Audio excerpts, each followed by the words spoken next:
Assalamu alaikum wa rahmatullahi wa barakatuh, mes chers frères et sœurs en islam. Que la paix, la miséricorde et les bénédictions d'Allah soient sur vous.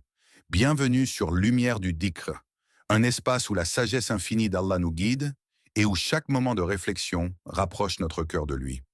C'est ici que nous nous réunissons pour éclairer nos esprits, purifier nos âmes et approfondir notre compréhension du chemin spirituel que nous parcourons ensemble.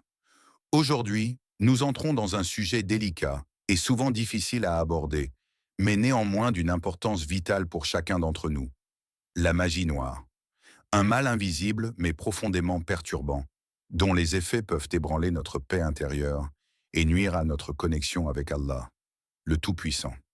La magie noire, telle que mentionnée dans le Coran et les hadiths du prophète Muhammad, paix et bénédiction sur lui, est une réalité spirituelle à ne pas sous-estimer. Mais il est aussi essentiel de comprendre que, si ces forces maléfiques existent, elles ne peuvent rien contre la puissance d'Allah, et que la foi est de notre meilleure protection. Dans ce monde matérialiste, où les épreuves spirituelles sont souvent ignorées ou minimisées, il est crucial de se rappeler que notre essence véritable réside dans l'âme et la conscience. La magie noire peut affecter cette âme, mais en étant ancrée dans notre foi, en pratiquant le dhikr et en cherchant la protection d'Allah à travers des actions de dévotion, nous pouvons repousser ces forces. Avant de plonger plus profondément dans ce sujet et de discuter des signes de la magie noire et des moyens de nous en défendre, je vous invite à réfléchir à ce que représente pour vous cette connexion spirituelle.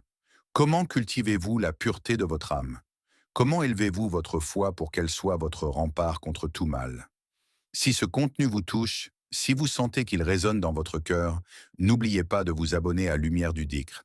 Ensemble, explorons cette sagesse divine qui nous est offerte dans le Coran et les enseignements du prophète, paix et bénédiction sur lui. Et apprenons à lutter contre les épreuves de la vie, spirituellement et avec foi. Que cette vidéo soit un premier pas vers une plus grande compréhension et une plus profonde connexion avec Allah. La magie noire, ce phénomène complexe et mystérieux, est bien plus qu'un simple mythe ou une superstition. Elle représente une manipulation perverse des forces spirituelles qui nous entourent. Elle trouve son origine dans les ténèbres, là où l'humain cherche à se détourner des voies de la lumière divine, utilisant des pouvoirs occultes pour nuire à autrui. Mais dans la perspective islamique, il ne s'agit pas d'une simple croyance folklorique. C'est une réalité spirituelle dont nous devons être conscients, car elle touche la pureté de nos âmes et perturbe l'équilibre intérieur que nous cherchons à maintenir avec Allah. Le Coran lui-même nous met en garde contre ces forces malveillantes, comme le souligne la sourate Al-Baqarah 202. Ils ont suivi ce que les démons ont raconté pendant le règne de Salomon. Salomon n'a pas mécru, mais ce sont les démons qui ont mécru. Ils enseignaient aux gens la magie. Ce verset est d'une portée profonde. Il nous montre que la magie noire n'est pas simplement une pratique humaine, mais une arme utilisée par des entités démoniaques pour égarer l'humanité. Les démons ont enseigné la magie, et ils ont été responsables de son mal usage, détruisant la tranquillité des âmes en semant le doute, la peur et la confusion. Cet avertissement du Coran doit nous inciter à réfléchir à la manière dont nous abordons nos vies spirituelles. Comment savoir si nous sommes affectés par ces forces invisibles? Le Coran et les hadiths nous montrent qu'elles n'agissent pas seulement dans des contextes extraordinaires. Leurs effets se manifestent souvent dans notre quotidien, dans nos relations, dans nos pensées et même dans nos comportements. La magie noire peut perturber l'équilibre de notre esprit et de notre cœur, provoquant des sentiments de dépression, de colère inexplicable, de malchance et parfois même de maladies physiques qui semblent sans cause apparente. Imaginez un instant. Avez-vous déjà ressenti une lourdeur inexplicable dans votre cœur, une sensation de blocage spirituel, de déconnexion avec votre foi ou de malchance persistante? Ces phénomènes peuvent avoir des racines profondes, souvent invisibles à nos yeux, mais qui se manifestent dans nos vies comme des obstacles mystérieux. Pensez-vous que des forces invisibles, issues du monde spirituel, peuvent interférer avec notre existence et briser notre paix intérieure? Ou est-ce une illusion? Ces questions nous rappellent l'importance de la vigilance spirituelle, car, bien que les effets de la magie noire soient réels, il est aussi important de se rappeler que nous avons des moyens puissants pour nous en défendre. La lumière du dhikr, les prières sincères et la confiance en Allah sont nos plus grandes protections. Dans cette quête pour comprendre l'impact de la magie noire, comment pouvons-nous fortifier notre foi pour qu'aucune de ces forces maléfiques ne puisse pénétrer nos cœurs? Les signes de la magie noire sont souvent subtils, cachés derrière des événements apparemment anodins de notre vie quotidienne. Pourtant, pour le croyant attentif et spirituellement éveillé, ces signes ne peuvent être ignorés. Ils se manifestent généralement sous forme de changements inattendus dans notre état spirituel, émotionnel et parfois même physique. C'est là qu'il devient essentiel de développer une conscience fine, une vigilance spirituelle, afin de repérer ces signes avant qu'ils ne perturbent complètement notre tranquillité. Le prophète Muhammad, paix et bénédiction sur lui, a mis en garde ses compagnons contre de tels phénomènes en ces termes. Il n'y a rien de plus nuisible que la magie et l'envoûtement d'une personne pour détruire la vie d'une autre. Sahih Muslim. Ce hadith nous rappelle que la magie noire n'est pas un simple phénomène mystique, mais une véritable arme spirituelle conçue pour nuire à autrui. Et ses effets peuvent être insidieux, s'infiltrant dans les recoins de notre esprit, affectant notre vie spirituelle et même notre santé physique. Alors comment reconnaître les signes d'une telle influence? Il est fréquent que ceux qui sont affectés par la magie noire connaissent des perturbations profondes dans leur vie. Par exemple, une fatigue inexplicable qui semble ne jamais disparaître, peu importe combien vous dormez. C'est comme si le corps était constamment vidé de son énergie, laissant place à une lassitude psychologique. Ou peut-être ressentez-vous une lourdeur spirituelle, un éloignement progressif de la prière, une difficulté à maintenir votre concentration pendant le dhikr ou la salade. Ce sont des signes subtils mais puissants, indiquant qu'il pourrait y avoir une influence maléfique en jeu. D'autres signes incluent des pensées noires et persistantes, des idées négatives qui s'infiltrent dans votre esprit sans raison apparente. Vous pouvez commencer à vous sentir constamment déprimé, accablé par des pensées de désespoir ou d'angoisse, même si rien dans votre vie ne justifie de telles émotions. Ces perturbations mentales et spirituelles peuvent être un signe direct de la magie noire. De plus, des difficultés inexplicables dans vos relations, une accumulation de malchance ou de malheur dans des domaines de votre vie où vous étiez auparavant béni, peuvent être des signes tangibles de l'impact de ces forces occultes. Les mauvaises énergies envoyées par une personne mal intentionnée peuvent déstabiliser notre existence, générant des troubles émotionnels, familiaux, professionnels ou spirituels. Avez-vous déjà ressenti cela dans votre propre vie? Une fatigue qui ne s'explique pas, des pensées noires qui assombrissent votre cœur, ou même une distance croissante entre vous et votre foi? Ces symptômes, bien qu'inquiétants, peuvent être des signaux importants. Mais comme toujours, rappelez-vous que la solution à tout mal réside dans le retour à Allah, dans l'appel sincère à sa miséricorde et dans la protection offerte par les prières et les invocations. La foi en Allah est la première et la plus puissante des protections contre les forces maléfiques qui cherchent à déstabiliser notre âme. En tant que musulmans, nous croyons fermement que rien ne se produit sans la volonté d'Allah et que sa miséricorde est notre refuge face aux épreuves et aux attaques invisibles. La pratique des rites islamiques, en particulier le dhikr, la prière régulière et la lecture du Coran, constituent un bouclier spirituel, une armure qui nous protège contre la magie noire et ses effets dévastateurs. Le dhikr, ce rappel constant d'Allah, est un rempart puissant contre les attaques spirituelles. Le prophète Mohammed, paix et bénédiction sur lui, nous a enseigné que le dhikr protège l'âme et purifie le cœur. Lorsque nous récitions les noms d'Allah et que nous méditons sur sa grandeur, notre conscience s'élève et notre âme est enveloppée de lumière divine. Cette lumière devient une barrière qui repousse les ténèbres et les forces malveillantes qui tentent d'entrer dans nos vies. Le simple fait de prononcer les mots « Subhanallah »,« Alhamdulillah »,« Allahu Akbar », avec une profonde intention de nous rapprocher d'Allah, crée un lien direct avec le Créateur, et cette connexion est un rempart invisible mais invincible. Un des versets les plus puissants du Coran, Ayat al-Kursi 255, est un véritable bouclier spirituel pour les croyants. Allah dit « Allah, il n'y a pas de divinité à part lui, le vivant, celui qui subsiste par lui-même. » Ce verset nous rappelle la toute-puissance d'Allah, celui qui est au-dessus de tout, celui qui protège ses serviteurs contre tous les dangers, visibles et invisibles. Ayat al-Kursi est un verset qu'il est conseillé de réciter après chaque prière pour renforcer notre protection spirituelle et repousser les maléfices. Sa signification profonde nous rappelle que tout ce qui se passe dans l'univers est sous le contrôle d'Allah et qu'aucune force, aussi malveillante soit-elle, ne peut nous nuire sans sa permission. Le rôle du Coran dans notre défense contre la magie noire est inestimable. Le Coran est la parole directe d'Allah et il contient des remèdes pour toutes les afflictions de l'âme.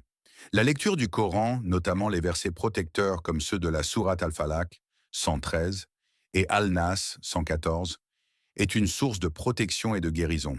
Ces sourates, lorsqu'elles sont récitées régulièrement, nous entourent de la lumière d'Allah, dissipant les ténèbres et offrant une défense contre l'envoûtement et les forces maléfiques. Comment le dhikr peut-il transformer notre vulnérabilité en force? La réponse réside dans le pouvoir du souvenir d'Allah. En répétant constamment son nom, nous renforçons notre foi, notre confiance et notre calme intérieur. Chaque mot récité nous rapproche de lui et à travers cette connexion, nous devenons plus forts face aux adversités spirituelles. Quel est le rôle du Coran dans notre défense contre ces attaques invisibles? Le Coran n'est pas simplement un livre de lois ou de récits, c'est une source vivante de protection et de guérison. Il contient des versets qui apaisent les cœurs tourmentés et repoussent les ténèbres qui cherchent à envahir notre esprit. La lecture régulière du Coran est un acte de purification, un acte de résistance face à tout mal qui pourrait nous atteindre. La foi, combinée à ces pratiques spirituelles puissantes, constitue la meilleure des protections. Le dhikr et le Coran sont nos alliés dans cette lutte invisible, renforçant notre esprit et protégeant notre âme contre toute forme de malveillance. Parmi les récits les plus poignants et les plus éclairants de notre tradition islamique, figure celui de l'envoûtement de Aïcha, qu'Allah l'agrée, l'épouse bien-aimée du prophète Muhammad, paix et bénédiction sur lui. Ce n'est pas un simple épisode historique, c'est une leçon vivante, un miroir tendu à toutes les âmes croyantes qui traversent des épreuves invisibles et indicibles. Aïcha, tomba malade, sans explication rationnelle. Elle se sentait confuse, épuisée, comme si une ombre pesante assombrissait son cœur et troublait sa perception du monde. Le prophète lui-même remarqua ce changement. Il pria, il invoqua, et par révélation divine, il comprit qu'un acte de sorcellerie avait été perpétré contre elle. L'auteur de cet acte maléfique était un homme du nom de Labid ibn al-Assam, un hypocrite parmi les gens de Médine. Il avait utilisé des objets personnels de la vie quotidienne du prophète pour en faire un nœud de sorcellerie qu'il avait caché dans un puits. Ce sort affecta non seulement la santé physique de Aïcha, mais aussi son équilibre spirituel. Face à cette épreuve, la réponse du prophète, paix et bénédiction sur lui, ne fut ni la panique ni la colère. Il se tourna entièrement vers Allah. Il fut révélé au prophète les deux sourates protectrices, Al-Falaq et An-Nas, connues aujourd'hui sous le nom de Al-Mu'awwidatayn. Ces deux sourates furent récitées sur Aïcha, et chaque verset détruisait un nœud du sortilège jusqu'à ce qu'elle soit totalement libérée. Allah dit dans la sourate Al-Falaq, 113, 1 à 4, « Dis, je cherche protection auprès du Seigneur de l'aube naissante contre le mal des êtres qu'il a créés, contre le mal de l'obscurité quand elle s'approfondit, contre le mal de celle qui souffle sur les nœuds. » Cette histoire, à la fois bouleversante et rassurante, nous rappelle que nul n'est à l'abri des attaques spirituelles, pas même les plus purs d'entre nous. Mais elle nous enseigne surtout que la guérison ne se trouve ni dans la peur, ni dans la haine, mais dans le retour sincère à Allah. Nous apprenons ici que les épreuves invisibles ne sont pas une punition, mais souvent un moyen de purification, de rappel et de retour au divin. Même l'amour et la proximité du prophète avec Allah n'ont pas empêché qu'un membre de sa famille en soit affecté. Ce que cela signifie pour nous, c'est que notre vulnérabilité n'est pas un signe de faiblesse spirituelle, mais une invitation à fortifier notre lien avec le Créateur. Et toi, cher frère, chère sœur, quand tu sens ton énergie décliner sans raison, quand ton cœur se trouble malgré tes efforts, te souviens-tu de retourner à Allah avec la même intensité que Aïcha, l'a fait? Cette histoire est un phare pour nos nuits sombres, un rappel que derrière chaque épreuve se cache une porte vers la guérison, si nous savons frapper à la bonne. Lorsque l'ombre de la sorcellerie plane sur une âme croyante, ce n'est pas la peur qui doit dominer, mais la conscience de la puissance d'Allah et des moyens qu'il nous a offerts pour nous défendre. Car dans sa miséricorde, il ne nous a pas laissés sans armure. Il nous a transmis des outils spirituels d'une efficacité redoutable, à condition que notre cœur s'y attache sincèrement. Parmi ces outils, le ruqya, cette guérison par le Coran, est un remède spirituel dont l'impact dépasse ce que nos yeux peuvent percevoir. Ce n'est pas de la simple récitation. C'est un acte de foi. C'est une supplication en mouvement, un souffle d'âme qui invoque la lumière d'Allah pour dissiper les ténèbres que des forces malveillantes cherchent à jeter sur notre chemin. Le prophète Mohammed, paix et bénédiction sur lui, avait l'habitude de faire la ruqya sur lui-même en récitant les sourates protectrices, Al-Ikhlas, Al-Falaq et An-Nas, chaque soir avant de dormir. Il soufflait dans ses paumes, puis les passait sur son corps. C'est une sunna oubliée par beaucoup, alors qu'elle contient une puissance immense contre le mal invisible. Mais ce n'est pas tout. La prière nocturne, Qiyam al-Layl, est l'un des plus grands boucliers spirituels. Lorsque le monde dort et que tu te lèves pour Allah, le voile entre le ciel et la terre s'amincit. Les larmes versées dans la solitude de la nuit ont un écho que même les cieux écoutent. Et les invocations prononcées dans ce silence profond percent les nuages du destin. Allah nous dit dans la sourate Al-Falaq, 113, 1 à 5, « Dis, je cherche refuge auprès du Seigneur de l'aube naissante, contre le mal des êtres qu'il a créés, contre le mal de l'obscurité quand elle s'approfondit, contre le mal de celle qui souffle sur les nœuds, contre le mal de l'envieux quand il envie. » C'est une prière de protection, mais aussi un rappel que tout mal a une limite et que toute nuit obscure a une aurore. Chaque croyant doit apprendre à se protéger sans tomber dans la peur constante. Le vrai refuge n'est pas dans l'exorcisme effrayant, ni dans les objets suspendus, mais dans le cœur attaché à Allah. Car plus ton cœur se remplit de lumière, plus les ténèbres reculent. Alors pose-toi cette question. Dans le secret de ton âme, sur quoi t'appuies-tu lorsque le mal rôde? Sur tes propres forces ou sur le nom de celui qui n'échoue jamais?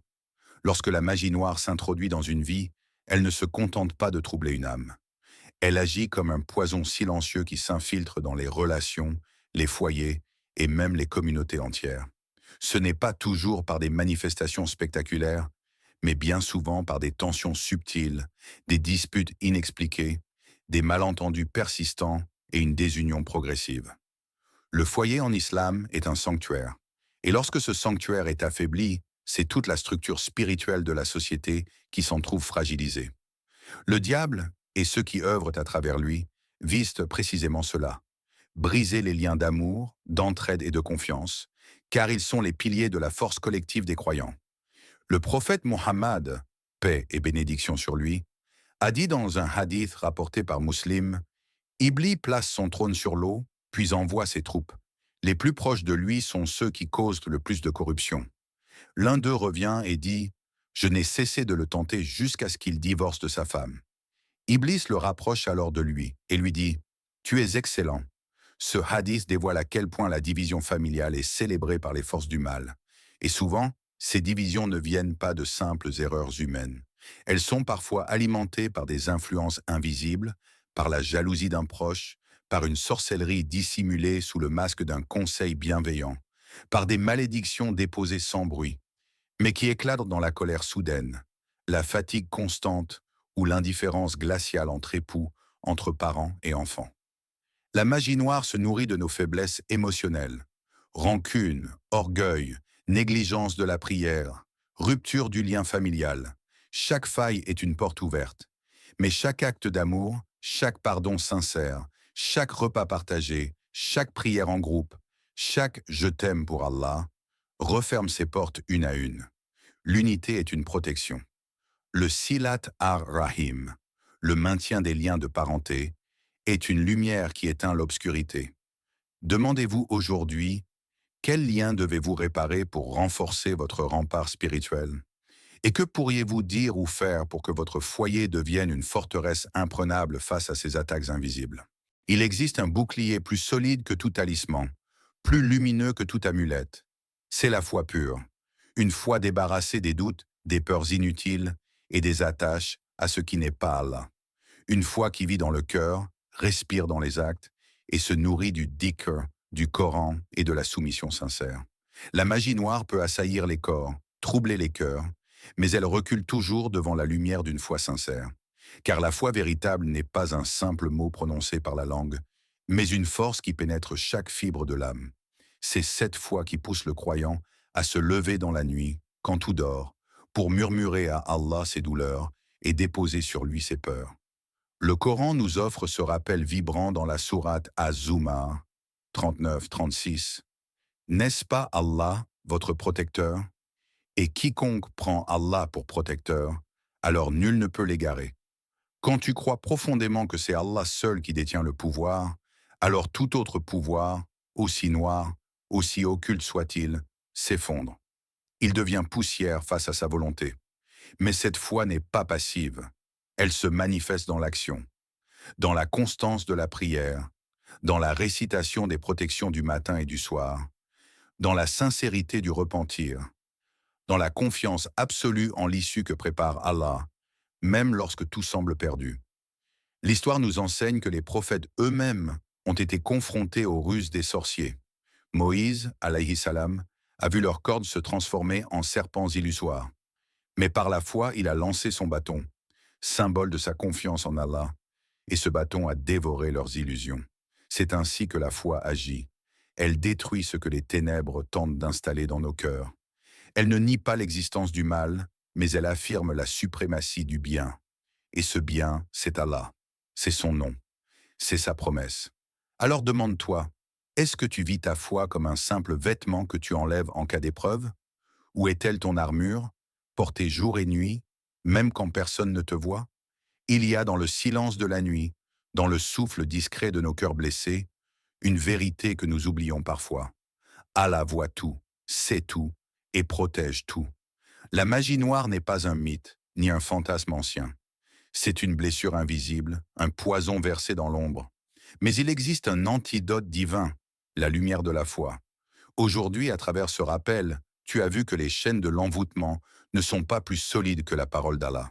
Le dhikr que tu répètes humblement, les versets que tu récites avec foi, les prosternations que tu accomplis avec sincérité, ce sont là tes armes. Elles ne font pas de bruit, mais elles font trembler les ténèbres. Ne minimise jamais une prière versée dans les larmes. Ne sous-estime jamais un Ya Allah murmuré avec espoir, car celui qui se réfugie auprès d'Allah ne sera jamais abandonné. Les forces du mal peuvent rôder, mais elles n'ont aucun pouvoir sur celui qui est enveloppé dans la lumière divine. Alors aujourd'hui, protège ton âme. Nourris-la du livre. Élève-la dans les nuits silencieuses. Retiens ton cœur de l'envie, du doute, de la haine, et offre-le à Allah pur et confiant. Tu es responsable de la porte de ton cœur. Ferme-la à ce qui t'éloigne de ton Créateur, et ouvre-la à ce qui l'apaise. À toi maintenant d'agir. Ne laisse pas ce rappel être un simple souffle qui s'éteint. Fais de lui une étincelle qui éclaire ta foi. Abonne-toi à Lumière du Dhikr et deviens une source de lumière pour ceux qui cherchent la paix. Partage cette vidéo avec ceux qui en ont besoin. Peut-être que par ton geste, une âme retrouvera la sérénité que la magie avait volée. Et surtout, rappelle-toi, celui qui a Allah comme protecteur n'a besoin de rien d'autre.